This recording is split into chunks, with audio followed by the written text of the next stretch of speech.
तले श्रीमते भक्ति वेदांत स्वामी निति नामिने। नमस्ते सरस्वते देवे गौरवाणी प्रचारिणे निर्विशेष शून्यवादे पाश्चात्य देश तारिणे। जय श्री कृष्ण चैतन्य प्रभु नित्यानंद श्री अद्वैत गदाधर श्रीवासादि गौर भक्तवृंद। हरे कृष्णा कृष्णा कृष्णा हरे हरे हरे राम राम राम हरे हरे।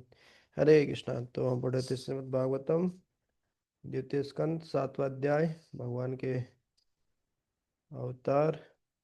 और आज पढ़ते हैं श्लोक संख्या 14 से। यस प्रभु जी, शुरू करते हैं अपन। हरे कृष्णा। दंड प्रणाम प्रभु जी।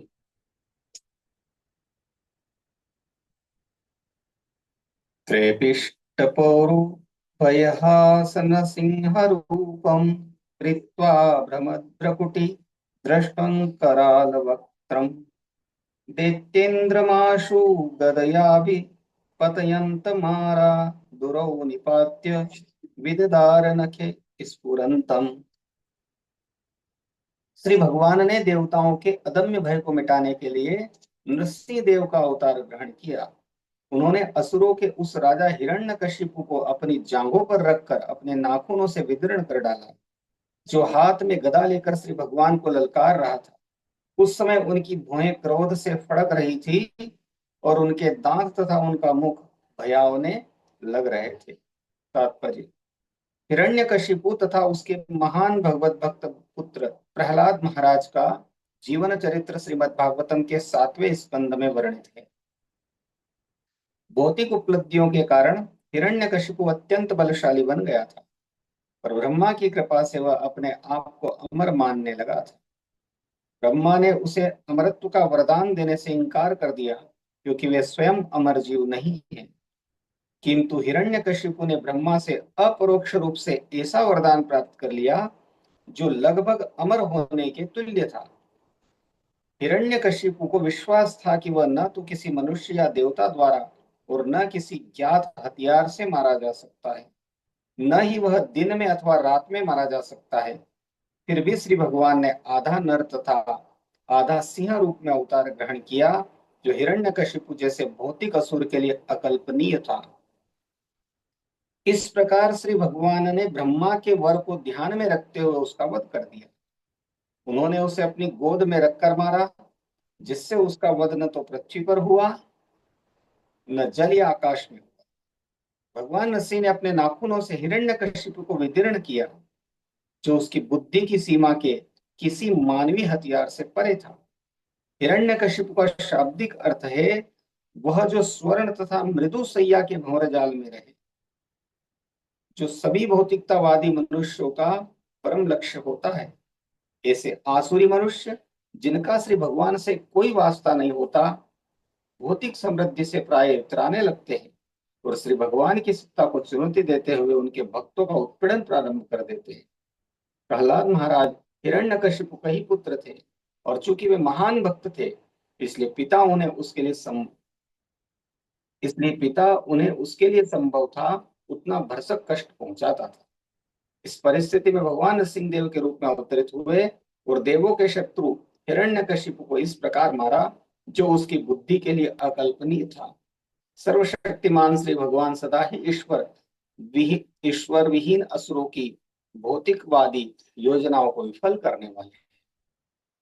हरे कृष्ण। हरे कृष्णा।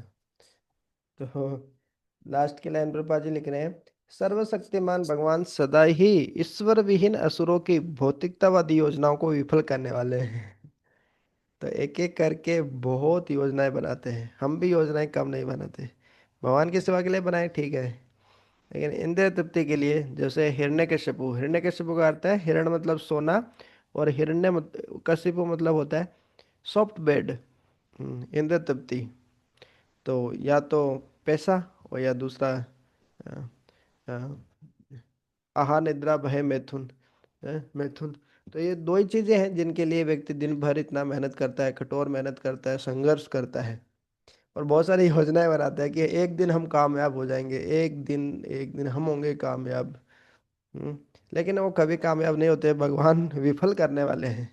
हम इंद्र तृप्ति के लिए जितने भी योजना बनाए, भौतिकवादी योजनाओं को भगवान विफल करने वाले ही है। अब वो तो ऐसी ऐसी योजना बनाए, न दिन में बनेंगे न रात में, न आग, न अस्त्र से न शस्त्र से, न सूखे से न गीले से, न अंदर न बाहर, न ऊपर न नीचे। तो ऐसी भगवान ऐसी अकल्पनीय रूप लेके आए हैं कि जो पहले कभी देखा नहीं गया था, उन्हें गोद में रखकर मारा। तो बहिर नरसिंहा हृदय नरसिंहा, यतो यतो यामी ततो नरसिंहा, इतो नरसिंहा परतो नरसिंहा, यतो यतो यामी ततो नरसिंहा। इधर भी भगवान नरसिंह देव है, उधर भी है, जहाँ जहाँ जाएंगे वही भगवान है। बाहर भी भगवान है, हृदय के अंदर भी भगवान है। हाँ, तो ये अनुभूति बहुत उच्च स्तर की अनुभूति है। कृष्ण कॉन्शियसनेस, कृष्ण भावना भावित होता है तो वो हर जगह भगवान को देख पाता है। जैसे ध्रुव महाराज, प्रहलाद महाराज, ध्रुव महाराज। तो हम उस स्तर पे नहीं है, तो कम से कम भगवान के नाम में भगवान को देखे, भगवान के विग्रह में भगवान को देखे, भगवान के प्रसाद में भगवान को देखे, तो यही हमारी सफलता है। तो ये भगवान का एक और अवतार, भगवान के भगवान नरसिंह देव।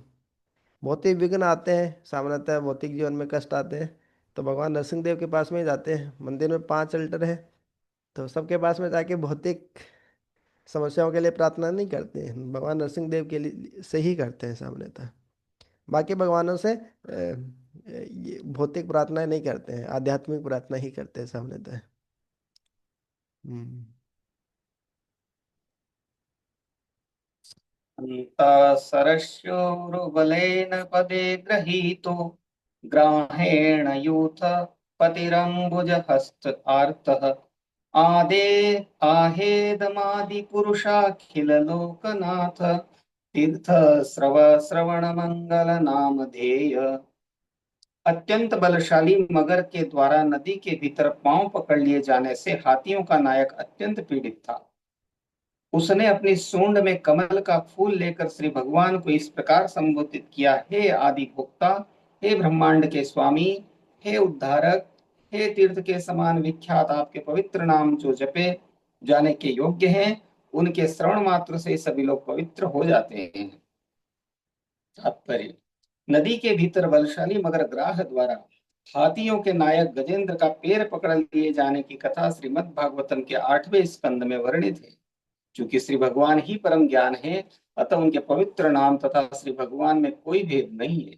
मगर द्वारा आक्रमण किए जाने पर गजेंद्र अत्यधिक विपत्ति में था।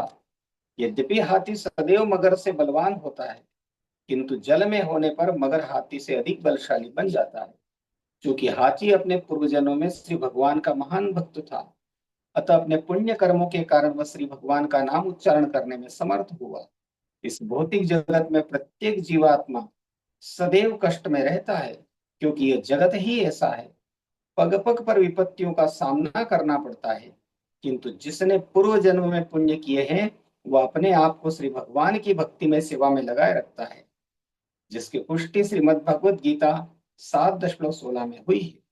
किंतु जो पाप कर्म करते हैं, वे भले ही पीड़ित रहें, लेकिन भगवत भक्ति में नहीं लगते। इसकी भी पुष्टि श्रीमद् भगवद गीता 7:15 में की गई है। भगवान श्री हरि तुरंत अपने शाश्वत वाहन गरुड़ पर आसीन होकर प्रकट हुए और हाथी को उबार लिया। हाथी को श्री भगवान के साथ अपने संबंध का ज्ञान था। उसने श्री भगवान को आदि पुरुष अर्थात आदि भोक्ता कहकर संबोधित किया। श्री भगवान तथा जीवात्मा दोनों चेतन हैं, फलतः भोक्ता हैं, किंतु समस्त वस्तुओं के सृष्टा होने के कारण श्री भगवान आदि भोक्ता हैं।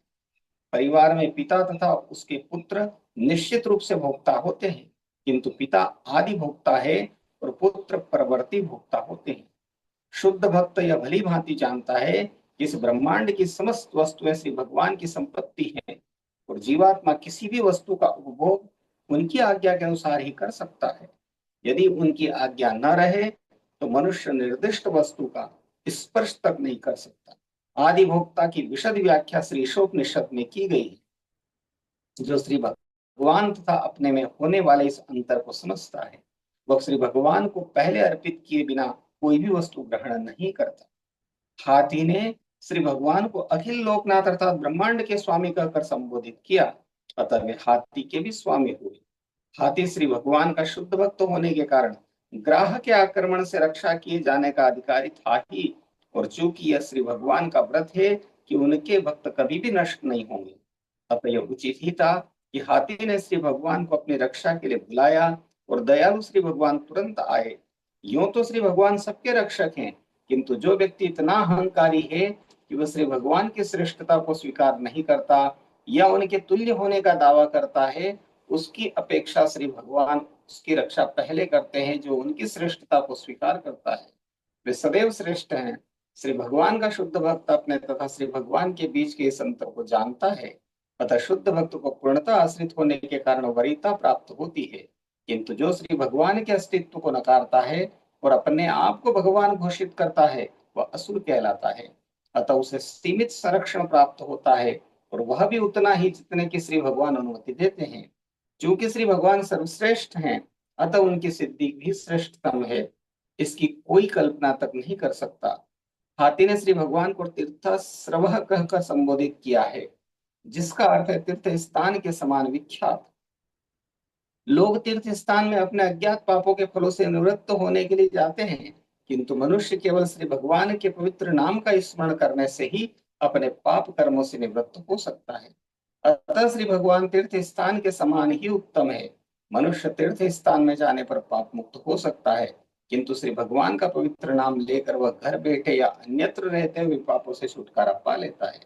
शुद्ध भक्त के लिए तीर्थ स्थानों में जाने की आवश्यकता नहीं है। यदि मनुष्य श्रद्धा से श्री भगवान के नाम का स्मरण मात्र करे तो वह समस्त पाप कर्मों से उबर सकता है। श्री भगवान का शुद्ध भक्त कभी कोई पाप कर्म नहीं करता, किंतु यह सारा जगत पापमय वातावरण से पूरित है, तथा अनजाने में शुद्ध भक्त से भी पाप हो सकते हैं। जो जानबूझकर पाप कर्म करता है वह श्री भगवान का भक्त होने के योग्य नहीं है, किंतु यदि शुद्ध भक्त अनजाने में कोई पाप कर्म कर बैठता है तो श्री भगवान उसका उद्धार कर देते हैं, क्योंकि वह सदैव उनका स्मरण करता रहता है। श्री भगवान का पवित्र नाम श्रवण मंगल कहलाता है। इसका अर्थ यह है कि केवल पवित्र नाम के सुनने मात्र से मनुष्य को समस्त शुभ वस्तुएं प्राप्त हो जाती है। श्रीमद् भागवतम में अन्यत्र पवित्र भगवान नाम को पुण्य श्रवण कीर्तन कहा गया है। श्री भगवान के विषय में जप तथा श्रवण करना ही स्वयं में पुण्य कर्म है। श्री भगवान इस पृथ्वी पर अवतरित होकर सामान्य मनुष्यों की तरह आचरण करते हैं, जिससे लोगों के सुनने के लिए कुछ कार्यकलापों का सृजन हो। अन्यथा श्री भगवान का इस जगत से कोई सरोकार नहीं, और न ही वे कुछ करने के लिए बाध्य हैं। वे अपनी अहेतु की कृपा से प्रकट होते हैं और अपनी इच्छानुसार कार्य करते हैं। समस्त वेद तथा पुराण उनके विविध कार्यकलापों के विवरणों से भरे हैं, ताकि सामान्य लोग उनके विषय में सुनने तथा पढ़ने के इच्छुक रहें। तो भी सामान्य रूप से आधुनिक कहानियां तथा उपन्यास लोगों को अधिकांश मूल्यवान समय ले लेते हैं।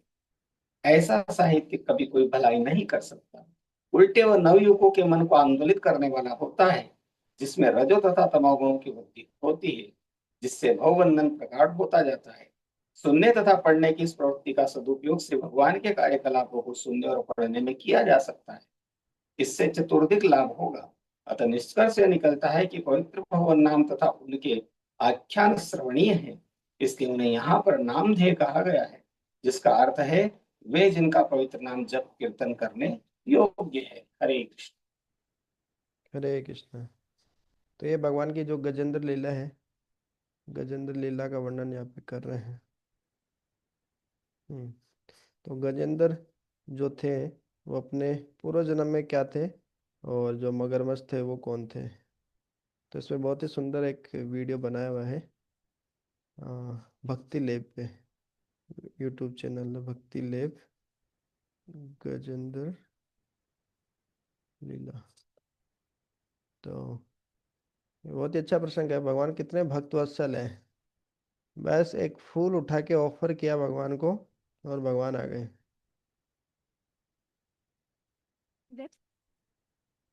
हम्म। तो इसको हम देखते हैं, 5-7 मिनट का वीडियो है, मैं शेयर करता हूँ।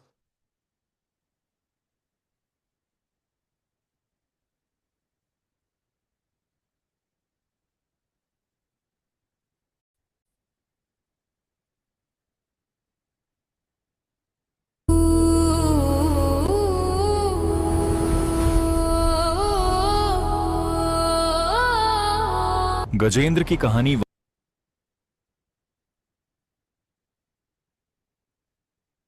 वहां से शुरू नहीं होती जहां से आप सोच रहे हो। आइए आपको ले चलते हैं गजेंद्र के पूर्व जन्म। गजेंद्र आवाज सुन पा रहे हैं ना? वीडियो भी आ रहा है? जी प्रभु जी, थोड़ी ब्रेक हो रही है, आवाज अभी बंद हो गई है। हाँ हाँ। की आत्मा ने यूं तो कई शरीर बदले थे, परंतु पूर्व जन्म में ठीक। वह पंड्या राज्य का राजा था। प्रभु, इस संसार से मेरा हृदय नहीं भरा, मैं आपको खोजने आ रहा हूं। यह भार अब सहा नहीं जाता। मेरे नाथ श्री हरि, मैं आ रहा हूं। ॐ नमो भगवते दशमये यत एतच्चिदात्मकं परुषाय दिव्याय परशाय धीमहि श्रीकृष्ण गोविंद हरे मुररी हे नथ नरयं वसुदेव। हरे कृष्ण कृष्ण हरे हरे हरे राम राम राम हरे हरे। और तभी वहां पहुंचे महर्षि अगस्त्य, जिन्हें राजा द्वारा स्वागत न किया जाना अपमानजनक लगा। यह राजा अहंकारी है, ब्राह्मण सत्कार नहीं जानता, इसे अज्ञान के अंधकार में भेज देता हूं।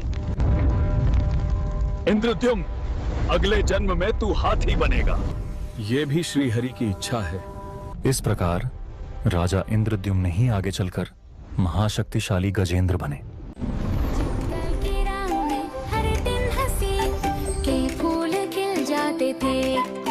परिवार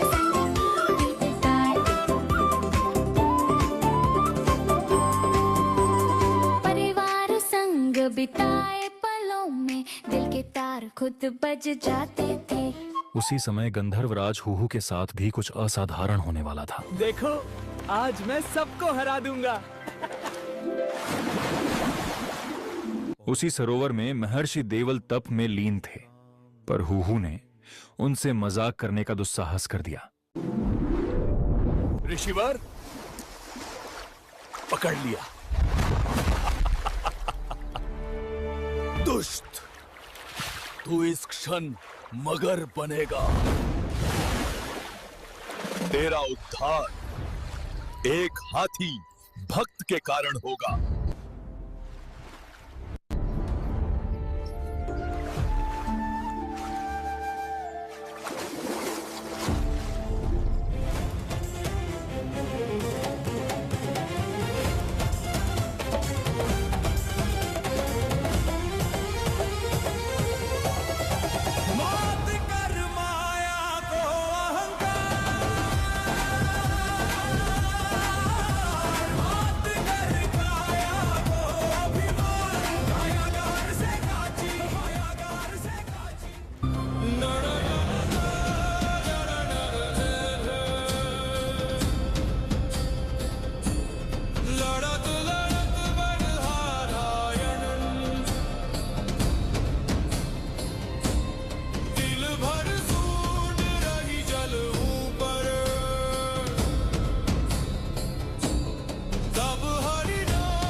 मेरे गजेंद्र,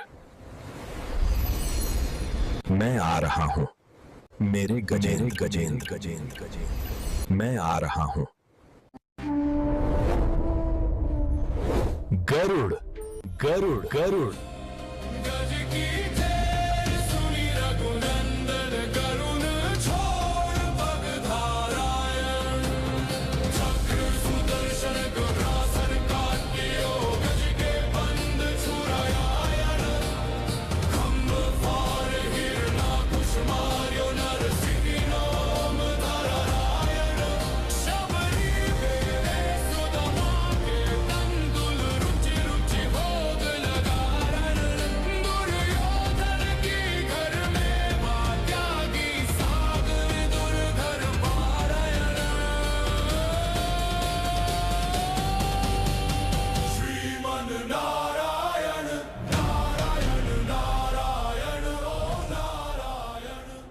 हे प्रभु, आप मुझ जैसे अधम जीव के लिए भी स्वयं आ गए।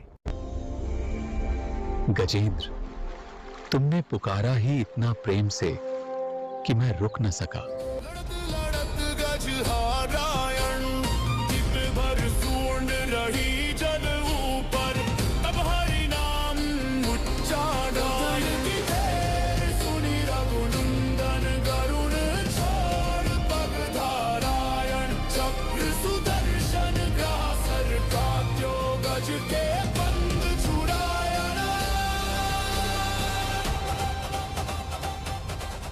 हे प्रभु, मुझे मुक्त करने के लिए धन्यवाद। श्री कृष्ण गोविंद हरे मुरारी, हे नाथ नारायण वासुदेव।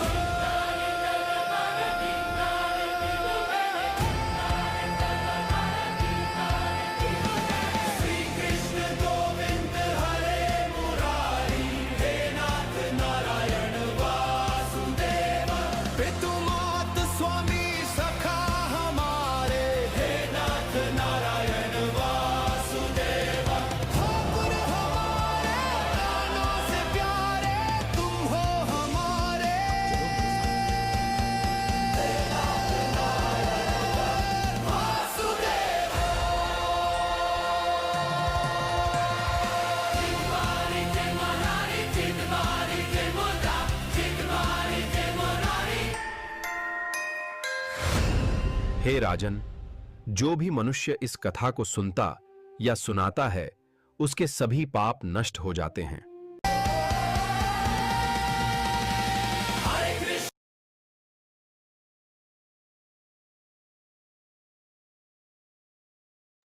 हरे कृष्णा। तो तात्पर्य में जैसे देखा, 8वें स्कंद में ना, 8वें स्कंद में पूरी लीला विस्तार से इसका वर्णन आएगा। महत्वपूर्ण बात यह है कि जब थोड़े संकट की परिस्थिति आती है, विपरीत परिस्थिति आती है, कुंती महारानी बोलते हैं ना, तो भगवान को याद करना स्वाभाविक हो जाता है। उस समय जो भाव, जिस भाव से हम है ना भक्ति करते हैं, वो बहुत महत्वपूर्ण भाव है। तो पत्रम पुष्पम फलम तोयम यो में भक्त्या प्रेषति, वो भक्ति भाव जब आता है, वो शरणागति जब होती है कि भगवान आप ही है बस बचाने वाले, तो भगवान उस प्रेम के वशीभूत होके भगवान खुद आ जाते हैं। योग क्षेमम वहामी, अब मैं खुद आता हूँ जी वाले। तो गजेंद्र जी जो इंद्रद्युम्न महाराज थे पिछले जन्म में, और अगस्त्य मुनि का उन्होंने समाधि में थे, ध्यान में थे, इसलिए उन्होंने स्वागत नहीं कर पाए थे, इस कारण उनको साप मिला था। और जो मगरमच्छ थे वो अ, आपके है ही हैं, थे गंधर्व, थे गंधर्व, और उन्होंने देवल ऋषि का अपमान किया। वही असितो देवलो व्यास, भगवान अर्जुन बोलते हैं ना कि मैं ही नहीं बोल रहा कि आप भगवान है, असितो देवलो व्यास, सब सारे ऋषि तो बोल रहे हैं, यहाँ पे तो भगवान। तो वही देवल ऋषि का अपमान किया, उन्होंने साप दिया फिर, तो ये मगरमच्छ बन गए भगवान की इच्छा से। तो ये थी गजेंद्र लीला। हम्म, बहुत ही सुंदर बनाए। एआई एआई का सही यूज करके भक्त लोग अच्छे अच्छे वीडियो बना रहे हैं।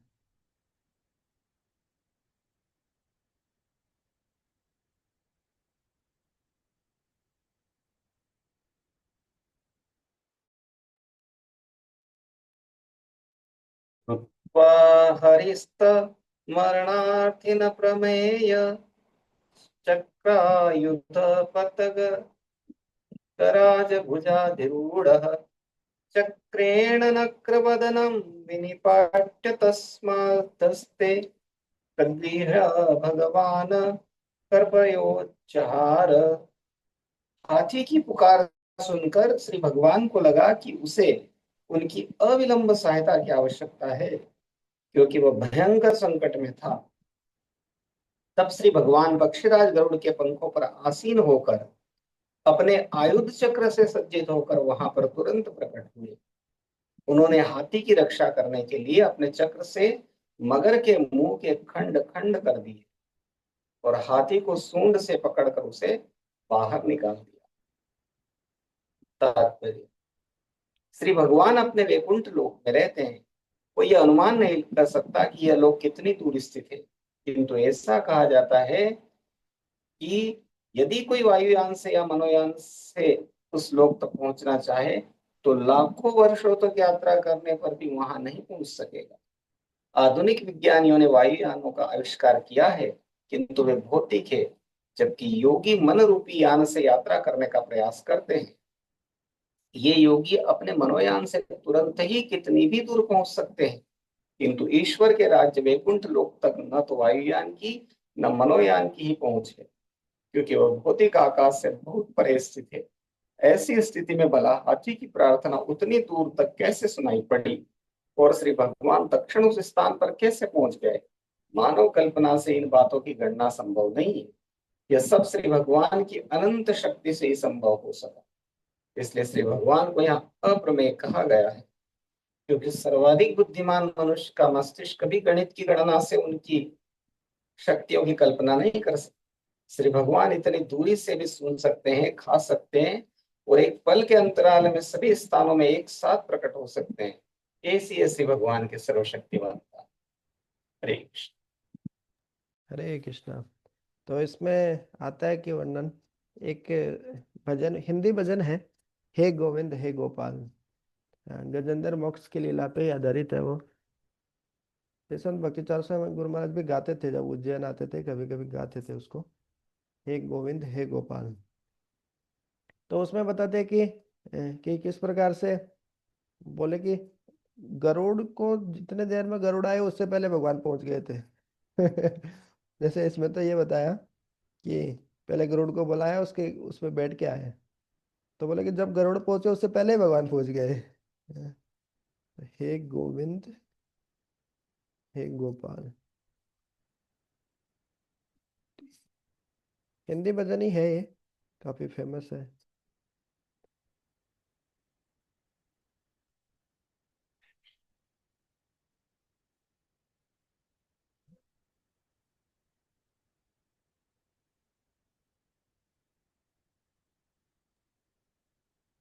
स्क्रीन ऑफ है प्रभु जी।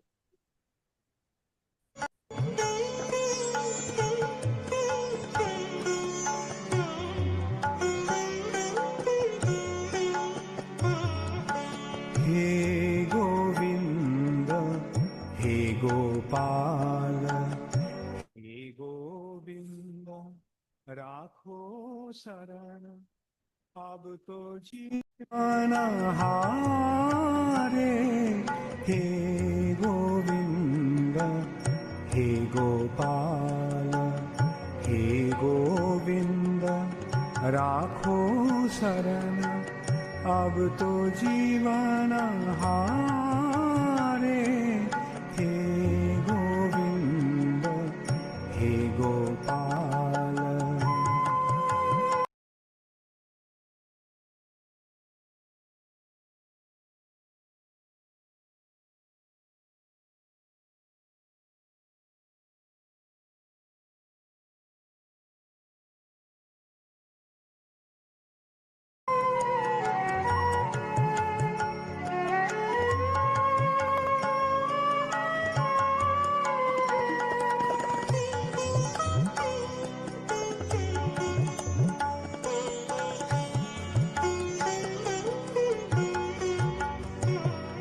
नीर पीवाना है तो गयो सिंधु के किनारे। नीर पीवाना है तो गयो सिंधु के किनारे। सिंधु बीच बसत ग्राह, चरण धरी पछारे। चरण धरी पछारे, चरण धरी पछारे। हे गोविंद हे गोपाल, हे गोविंद राखो शरण, अब तो जीवन हारे। हे गोविंद हे गोपाल।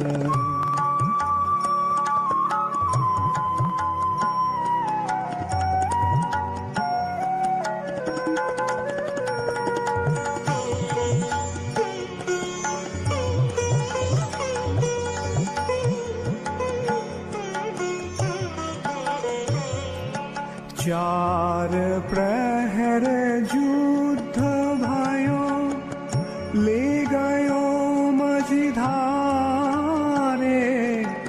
चार प्रहर युद्ध भयो, ले गयो मझधारे।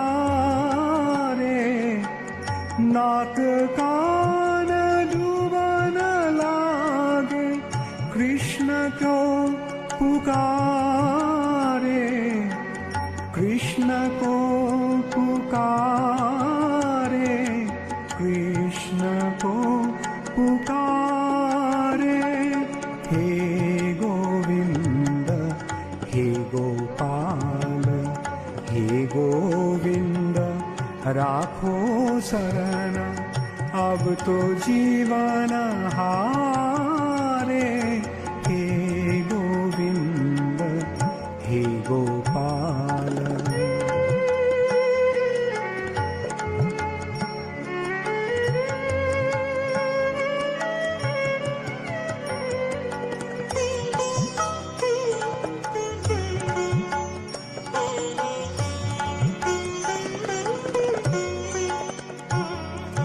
द्वारका से चले गोपाल, गरुड़ के बिछारे। द्वारका से चले गोपाल, गरुड़ के बिछारे। चक्र से ग्राहों को मारी, गजराज को उधारे। गजराज को उधारे, गजराज को उधारे। हे गोविंद हे गोपाल, हे गोविंद राखो शरण। अब तो जीवन हारे। हे गोविंद हे गोपाल।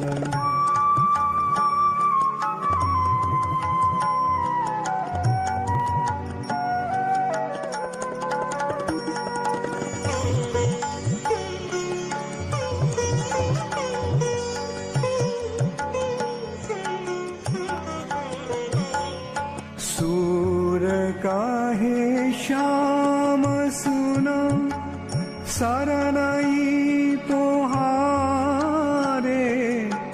सूर काहे श्याम सुना, शरणई तोहारे। अब हमारे पार करो है नंद के दुलारे।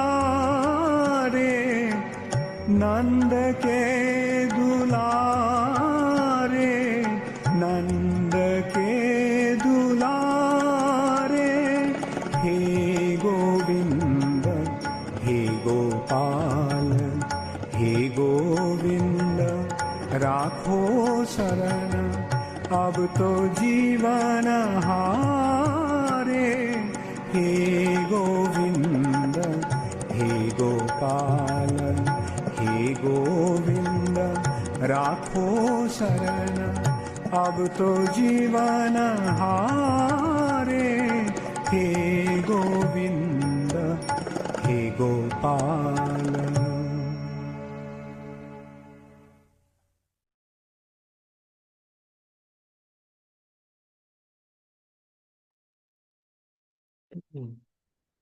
हरे कृष्णा। तो ये वास्तव में सूरदास जी का लिखा हुआ है? लास्ट में है ना, सुर कहे श्याम सुनो, शरण है तिहारे। अब की बेर पार करो नंद के दुलारे। हे गोविंद हे गोपाल, अब तो जीवन हारे। पहले बहुत भरोसा था हमारे शक्ति पे, सामर्थ्य पे। बुढ़ापा आते आते समझ में आ जाता है कि कुछ नहीं होगा, हम खुद से कुछ नहीं कर पाएंगे, भगवान की कृपा के ही सहारे हैं। तो अब जीवन हारे हैं हम, आप ही कृपा लगा सकते हैं। प्रभु शरण है तिहारे, नीर पिवन हेतु गयो सिंधु के किनारे। सिंधु बीच बसत ग्राह चरण धरी पछारे। तो वही अवधि भाषा है शायद, ब्रज। चार पहर युद्ध भयो ले गयो मझधारे, नाक कान डूबन लागे कृष्ण को पुकारे।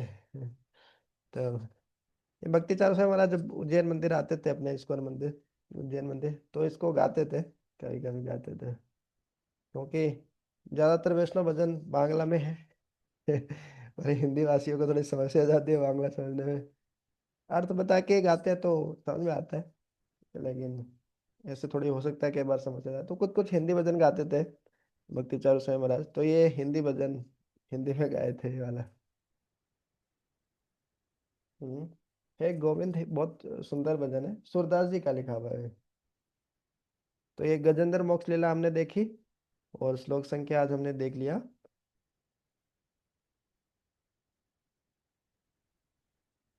27 तक हो गया हमारा, ये 26 तक हो गया, कल पढ़ेंगे श्लोक संख्या 27 से। तो आज हमारे बीच में सेवा से थोड़ा विराम लेके हमारे बीच में श्रीधर प्रभु जी उपस्थित है, तो हम श्रीधर प्रभु 16 जी तक ही हुई सुनाइए। है प्रभु जी। जी प्रभु जी। श्लोक संख्या 16 पूर्ण हुई है हाँ हाँ सॉरी 16। जी। वो क्या है हिंदी में लिखा हुआ ना, एक दो एक जैसे हिंदी का इतना अभ्यास नहीं। तो अभी हम सुनेंगे श्रीधर प्रभु जी से श्री राम कथा। हरि बोल।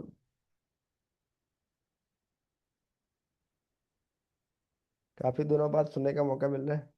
अरे प्रभु जी, भगवान में अभी आया हूँ, जस्ट बाहर से अभी आया हूँ। अच्छा अच्छा। अभी स्नान करा मैंने, आज सेवा भी हमारी भारिया ने करी है ठाकुर जी की। अच्छा अच्छा। हाँ, तो जैसा आप बोले, मैं आपका जैसा आदेश हो। तो अभी उनको लाल जी को भोग भी लगाना है और फिर विश्राम भी कराना है, तो बताइए आप तो जैसा आदेश तो करें। तो फिर रामचरित मानस सुनते हैं प्रभु जी। हाँ, बहुत बहुत धन्यवाद।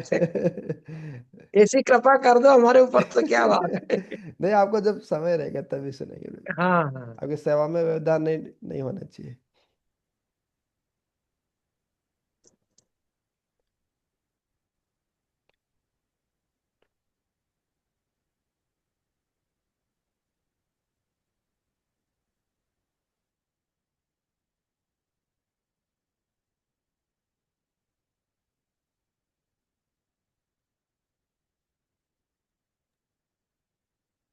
हरे कृष्ण। सियावर रामचंद्र भगवान की जय। भक्त शिरोमणि श्री हनुमान जी महाराज की जय। श्री प्रभुपाद जी की जय। समवेत भक्तवृंद की जय। राम कथा मंदाकिनी चित्रकूट चितचारु, तुलसी सुभग स्नेह बन सिय रघुवीर बिहारू। तुलसीदास जी कहते हैं कि राम कथा मंदाकिनी नदी है, सुंदर निर्मल चित्त चित्रकूट है, और सुंदर स्नेह ही वन है जिसमें श्री सीताराम जी विहार करते हैं। रामचरित चिंतामणि चारु, संत सुमति तिय सुभग सिंगारू। जगमंगल गुण ग्राम राम के, दानी मुकुति धन धर्म धाम के। श्री रामचंद्र जी का चरित्र सुंदर चिंतामणि है और संतों की सुबुद्धि रूपी स्त्री का सुंदर श्रृंगार है। श्री रामचंद्र जी के गुण समूह जगत का कल्याण करने वाले और मुक्ति धन धर्म और परम धाम के देने वाले। सद्गुरु ज्ञान विराग जोगते, विबुध वेद भव भीम रोग के। जननी जनक सिय राम प्रेम के, बीज सकल व्रत धर्म नेम के। ज्ञान वैराग्य और योग के लिए सद्गुरु हैं, और संसार रूपी भयंकर रोग का नाश करने के लिए देवताओं के वैद्य अश्विनी कुमार के समान है। ये श्री सीताराम जी के प्रेम से के उत्पन्न करने के लिए माता पिता है, और संपूर्ण व्रत धर्म और नियमों के बीज है।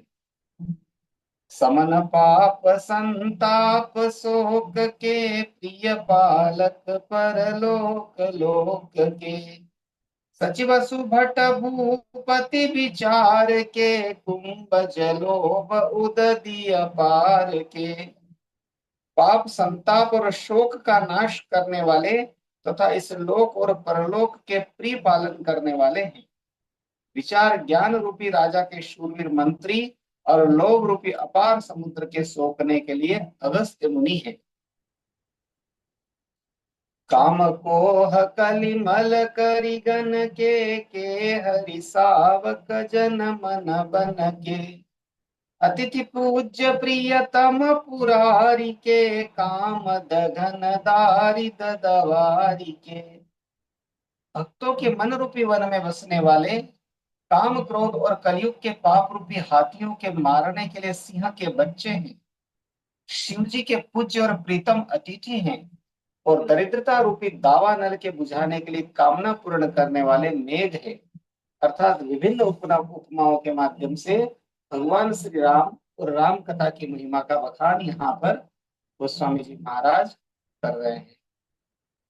मंत्र महामणि विषय ब्याल के मेटत कठिन कुअंक भाल के हरण मोह तम दिन कर कर से सेवक साली पाल जलधर से।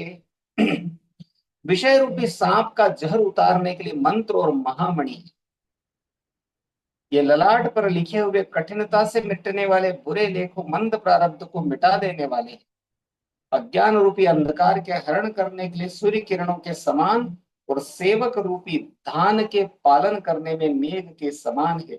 अर्थात भगवान श्री राम की महिमा, भगवान श्री राम का नाम, ऐसा महामंत्र और महामणि बताया गया है गोस्वामी जी महाराज ने कि यह हमारे प्रारब्ध को भी मिटा सकते हैं। जो बुरे प्रारब्ध हैं, जो कठिनता से मिटते हैं, उन्हें भी ये मिटाने में सक्षम है। अभिमत दानी देव तरुबर से सेवत सुलभ सुखद हरिहर से सुख बिसरद नभ मन उडगन से राम भगत जन जीवन धन से। मनोवांछित वस्तु देने में श्रेष्ठ कल्प वृक्ष के समान है और सेवा करने में हरिहर के समान सुलभ और सुख देने वाले हैं। सुकवि रूपी शरद ऋतु के मन रूपी आकाश को सुशोभित करने के लिए तारागण के समान और श्री राम जी के भक्तों के तो जीवन धन ही है। सकल सुकत फल भूरि भोग से जगहित निरूपधि साधु लोग से सेवक मन मानस मराल से पवन गंग तरंग माल से। संपूर्ण पुण्यों के फल महान भोगों के समान है। जगत का हित यथार्थ हित करने में साधु संतों के समान है। सेवकों के मन रूपी मान सरोवर के लिए हंस के समान और पवित्र करने में गंगा जी की तरंग मालाओं के समान है। कुपत कुतरक कुचाली कली कपट दंभ पाषंड दहन राम गुण ग्राम जिमी इंधन अनल प्रचंड। रामचरित राकेश कर सरिस सुखद सब काहू सज्जन कुमुद चकोर चित इत विशेष बड़लाहू। श्री राम जी के गुणों के समूह कुमार्ग, कुतर्क, कुचाल और कलयुग के कपट, दंभ और पाखंड के जलाने के लिए वैसे ही हैं जैसे ईंधन के लिए प्रचंड अग्नि। रामचरित्र पूर्णिमा के चंद्रमा की किरणों के समान सभी को सुख देने वाले हैं, परंतु सज्जन रूपी कुमुदनी और चकोर के चित्त के लिए तो विशेष हितकारी और महान लाभदायक हैं। अर्थात भगवान राम का गुणगान, भगवान राम का चरित्र समस्त प्रकार की कली काल की समस्याओं के निवारण के लिए महत्वपूर्ण बताया गोस्वामी जी महाराज ने। चाहे वह कुमार्ग हो, कुचाल हो, कलयुग का कपट हो, दंभ हो, पाखंड हो, सबके लिए भगवान श्री राम का नाम, उनके गुण, उनका चरित्र जो है वह हमारा उद्धार करने वाला है। किन्न प्रश्न जेहि भांति भवानी जेहि विधि शंकर का बखानी सो सब हेतु कहब में गाई कथा प्रबंध विचित्र बनाई। जिस प्रकार श्री पार्वती जी ने श्री शिव जी से प्रश्न किया और जिस प्रकार से श्री शिव जी ने विस्तार से उसका उत्तर कहा, वह सब कारण में विचित्र कथा की रचना करके गाकर कहूंगा। यहाँ पर जो गोस्वामी जी महाराज ये कह रहे हैं कि माता पार्वती को शिव जी ने राम कथा सुनाई थी, याज्ञवल्क्य जी ने भरद्वाज जी को सुनाई थी और काकभुषुंडी जी ने गरुड़ जी को सुनाई थी, वही कथा मैं यहाँ पर रचने जा रहा हूँ। जेहि यह कथा सुनी नहीं होई, जनिया चरजु करे सुनी को सोई। कथा अलौकिक सुनई जे ज्ञानी, नहीं आचरजु करई अस जानी। राम कथा के मिति जग नाही, असि प्रतीति तिन्ने कर मन माही। नाना भांति राम अवतारा, रामायण सत कोटि अपारा। जिसने यह कथा पहले न सुनी हो, वह इसे सुनकर आश्चर्य न करे।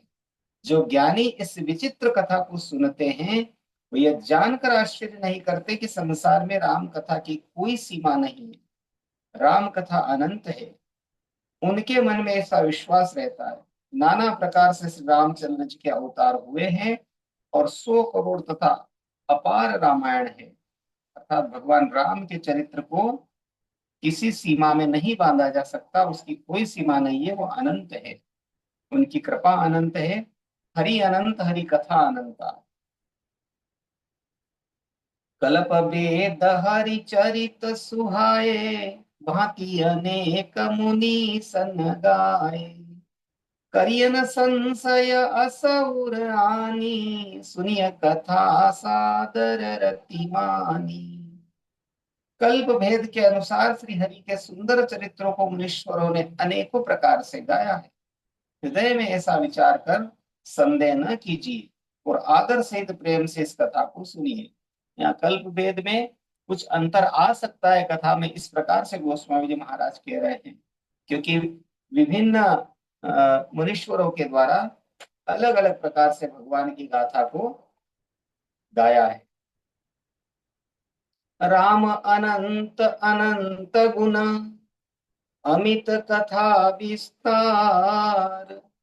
सुनिया चरजुन मानि हई, जिनके विमल विचार। श्री रामचंद्र जी अनंत है, उनके गुण भी अनंत है और उनकी कथाओं का विस्तार भी असीम है।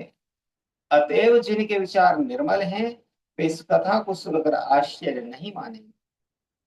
एहि विधि सब संशय करि दूरी, सिर धरि गुरु पद पंकज धूरी। पुनि सबहि बिनवउ कर जोरी, करत कथा जहि लागन खोरी। इस प्रकार सब संदेहों को दूर करके और श्री गुरु जी के चरण कमलों की रज को सिर पर धारण करके मैं पुनः हाथ जोड़कर सबकी विनती करता हूं, जिससे कथा की रचना में कोई दोष स्पर्श न करने पावे। सादर शिवई नाई अब माथा, बरनऊ बिसद राम गुण गाथा। संबत 16 से 31 करऊं कथा, हरिपद धरि सीसा। अब मैं आदर पूर्वक श्री शिव जी को श्री नवाकर श्री रामचंद्र जी के गुणों की निर्मल कथा कहता हूँ। श्री हरि के चरणों पर सिर रखकर संवत 1631 में इस कथा का आरंभ करता हूँ। 1631 अर्थात 1000 वर्ष की स्थिति में जो है गोस्वामी जी महाराज इस कथा का आरंभ करते हैं। नवमी भोम बार मधुमासा, अवधपुरी यह चरित प्रकाशा। 400 वर्ष पूर्व, क्षमा कीजिएगा, 1631 का यहाँ से 400 वर्ष पूर्व है। नवमी भोम बार मधुमासा, अवधपुरी यह चरित प्रकाशा। जहि दिन राम जन्म श्रुति गावहि, तीरथ सकल तहाँ चलिया वही। चैत्र मास की नवमी तिथि मंगलवार को श्री अयोध्या जी में यह चरित्र प्रकाशित हुआ। जिस दिन श्री राम जी का जन्म होता है वेद कहते हैं कि उस दिन सारे तीर्थ वहां से अयोध्या जी में चले आते हैं। अर्थात उस दिन मंगलवार था, चैत्र मास की नवमी तिथि थी, जो अभी अभी हमने भगवान श्री राम का जन्मोत्सव मनाया, और यहाँ पर इसमें उद्घाटित किया है कि उस दिन जो दिन था वो मंगलवार था, और उसी दिन भगवान श्री राम जी का जन्म होता है। और जिस दिन भगवान श्री राम जी का अवतरण होता है उसी दिन अयोध्या में समस्त तीर्थों का वास हो जाता है। असुर नाग खग नर मुनि देवा, आई करहि रघुनायक सेवा।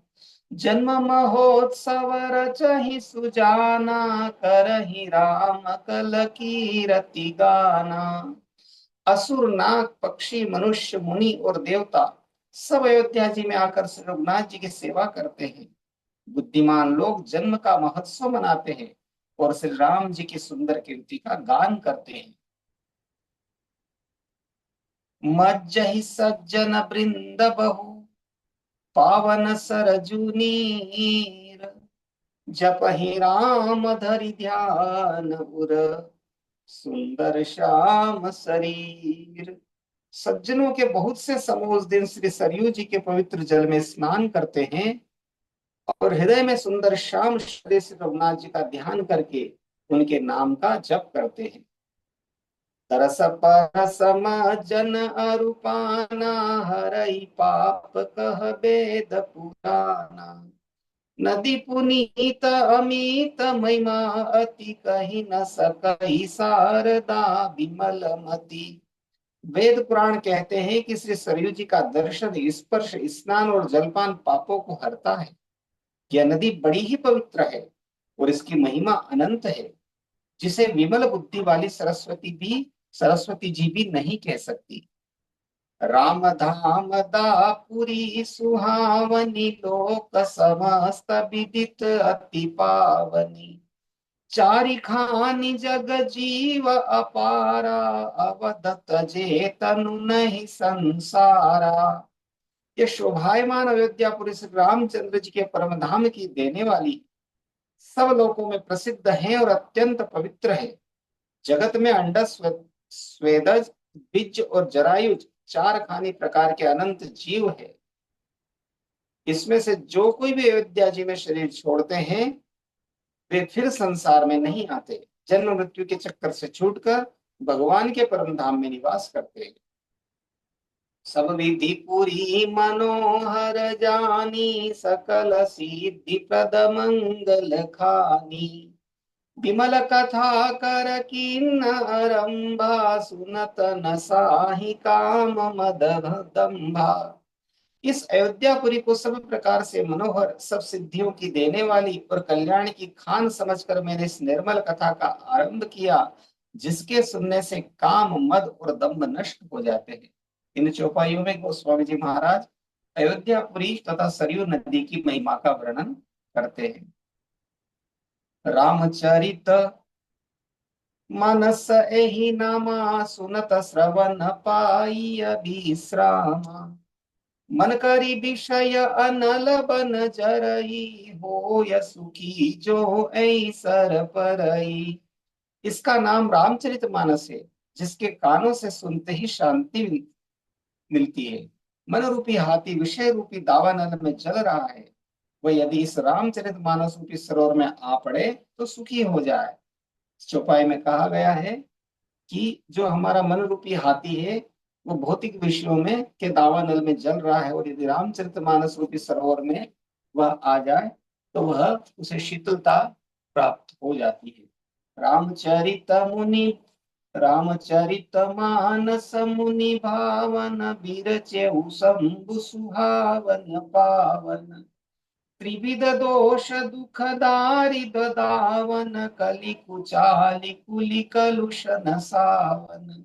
यह रामचरितमानस मुनियों का प्रिय है। इस सुहावने और पवित्र मानस की शिव जी ने रचना की।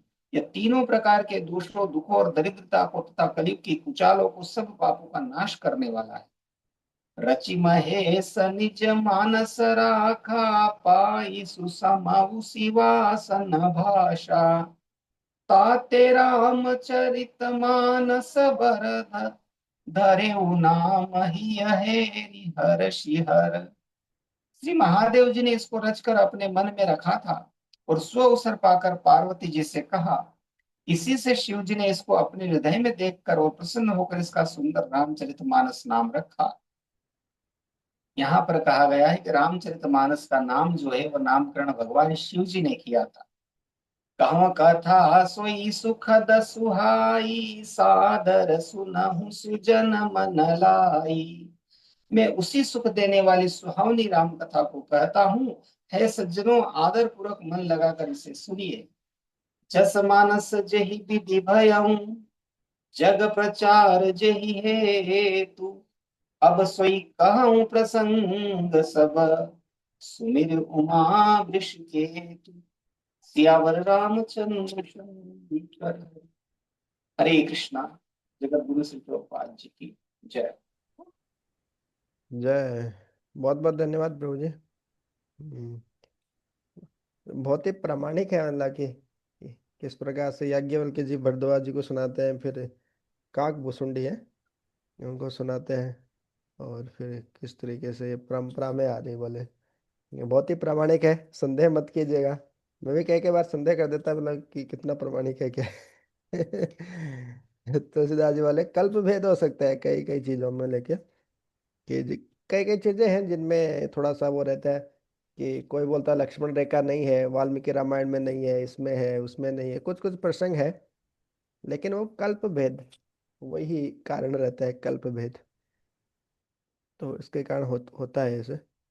लेकिन पहले कभी ऐसे विस्तार से पढ़े नहीं थे। ऊपर ऊपर से ऐसे कहीं कहीं से पढ़ा था। तो बहुत बहुत धन्यवाद प्रभु जी। एक्चुअली अकेले पढ़ना संभव नहीं है, मैं देखा मतलब, लेकिन आपके संग में क्या, आपने कई बार इसका अध्ययन किया है, और जिस आनंद से पढ़ते हैं ना, तो हमको भी वही अनुभूति होती है। जो आदमी जिस जिस विषय को जिए हैं, उस जिसका अनुभव किए हैं, उनके मुख से सुनते हैं तो फिर उसका आनंद अलग ही होता है। ठीक है रोजी, बहुत बहुत धन्यवाद। वांछा कल्पतरुभ्यश्च कृपा सिंधुभ्यश्च पतितानां पावनेभ्यो वैष्णवेभ्यो नमो नमः। अनंत कोटि वैष्णव वृंद की जाय, श्रील प्रभुपाद की जाय, निताय गौर प्रेमानंदे। हरि हरि बोल।